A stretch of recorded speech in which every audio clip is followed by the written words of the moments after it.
کے بعد میں جناب طلعت نقیبی صاحب سے گزارش کروں گا کہ وہ اپنے خیالات کا اظہار کریں بھرپور تعلیم کے ساتھ. مجھے پیچھے سے تعلیم کی آواز نہیں آ رہی. آپ ہم سب کشمیری ہیں, بھرپور تعلیم سے جوش جذبے کے ساتھ ہم سب کو مل کے کشمیر کے لیے کام کرنا ہوگا. طلعت نقیبی صاحب. اعوذ باللہ من الشیطان الرجیم. بسم اللہ الرحمن الرحیم. الصلاۃ والسلام علیک یا سیدی یا رسول اللہ وعلی آلک و اصحابک یا سیدی یا حبیب اللہ واعتصموا بحبل جمیعا ولا تفرقوا. میں سب سے پہلے اپنے بھائی جناب خالد مغل صاحب اور ان کی پوری ٹیم کو خراج تحسین پیش کرتا ہوں جنہوں نے اپنے شہید بھائی مقبول بٹ صاحب ان کو خراج تحسین پیش کرنے کے لیے اس خوبصورت بزم کا انعقاد کیا. اس کے بعد جناب پروفیسر بھٹی صاحب, جناب سردار سرور خان صاحب, جناب راجہ صاحب اور ہمارے بھائی صاحب ادھر بیٹھے ہیں آصف صاحب.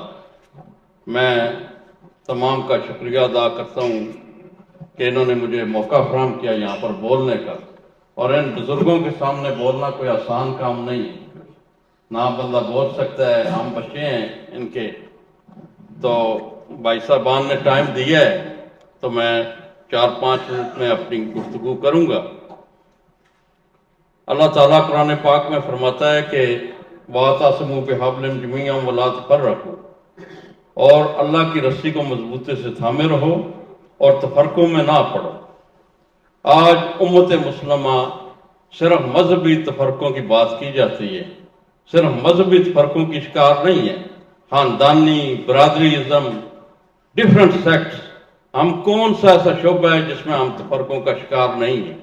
جب تک ہم ان تفرقوں سے نہیں نکلیں گے, امت وحدہ نہیں بنیں گے, ایک قوم نہیں بنیں گے, ہم کبھی بھی کسی فورم پر کامیابی حاصل نہیں کر سکتے.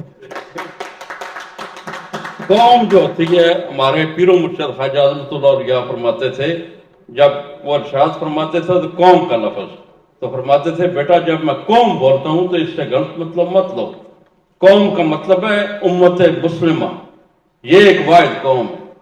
آپ کوئی بھی ہے, کسی ملک میں ہے, کسی علاقے میں, امت مسلمہ ایک واحد قوم ہے. اور نبی علیہ السلام کے حدیث پاک ہے کہ امت مسلمہ کی مثال جسد واحد کی طرح ہے, ایک جسم کی طرح ہے. اگر جسم کے ایک حصے میں درد ہو تو پورے جسم میں درد محسوس ہوتا ہے. تو حضور کی حدیث پاک کی روح سے مسلمان بھی وہ ہے کہ اگر کہیں بھی دنیا کے کسی خطے میں اپنے کسی مسلمان بھائی بہن کو تکلیف پہنچ رہی ہو تو آپ کو وہاں بیٹھے درد محسوس ہو رہا ہو, تب آپ مسلمان ہیں. ہم کشمیری, پاکستانی, بلوچی, سندھی, ہندی, فلاں فلاں وہ بعد میں, پہلے ہم مسلمان ہیں. جب ہم مسلمان بن جائیں گے تو کوئی دنیا کی طاقت ہمارے سامنے ٹھہر نہیں سکے. نبی علیہ السلام کے بعد صحابہ کرام کا دور آیا, خلفائے راشدین کا دور آیا. اس وقت ان کے پاس کیا تھا؟ کچھ بھی نہیں تھا ظاہری طور پہ. لیکن سیدنا عمر فاروق کا جب دور آیا تو اس وقت کی 2 بڑی قوتیں, رومی اور ایرانی, ان کو انہوں نے پچھاڑ دیا. وجہ کیا تھی کہ جذبہ ایمانی تھا اور آپس میں متحد تھے. ان میں کوئی یہ نہیں تھا یہ فلاں ہے, یہ فلاں ہے, یہ فلاں ہے. وہ سب مسلمان تھے, اللہ کے بندے تھے اور حضور کے غلام تھے.